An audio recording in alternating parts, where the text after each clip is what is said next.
Rising Threat Volume 2 by Lathenil of Sunhold, a multi-volume series on the threat posed by the Thalmor. What happened after the Tower of Crystal-like Law fell was a daze. It was as if my mind simply stopped. Instinct took over, as my every thought sank into a black abyss of despair. Time lost all meaning, and to this day, I know not how long I was in this state.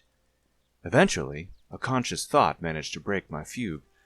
The Daedric horde had vanished, gone as suddenly as they had come. Before my numbed mind could comprehend the tumult that consumed my beloved Summerset Isle, before I could formulate the question, how?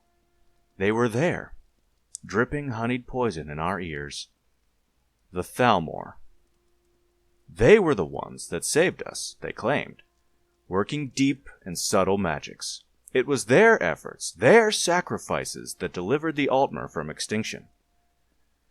Oh, what fools we were. We wanted so desperately someone to thank for ending our tribulations, we lavished it upon the first to step up and claim the glory.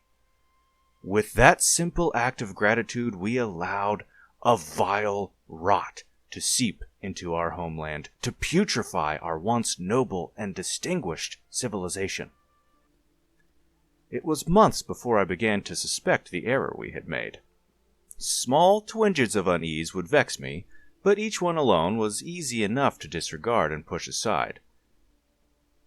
The exile of the great seer mage Renandor the Bold was the final doubt I could not ignore. You see, Renandor was one of the very few who survived the collapse of the Crystal Tower. I saw some of his bravery and heroics with my own eyes. It was his leadership and sorcery that made the Daedra pay such a high price for their destruction of the Crystal Tower. The Thalmor besmirched his name when he had the audacity to publicly doubt and question their role in ending the Oblivion crisis on Summerset Isle. Renandor made the mistake of ignoring the consensus gentium, trusting instead to logic and facts. The shrewdness of the Thalmor, however, was not such to allow something as trivial as the truth stand in their way. As soon as they shifted the collective opinion ever so slightly against Renandor, they had him sequestered and intensified their efforts to tarnish his reputation. Unable to mount any sort of defense to the Thalmor's attacks, Renandor was quickly denounced and exiled.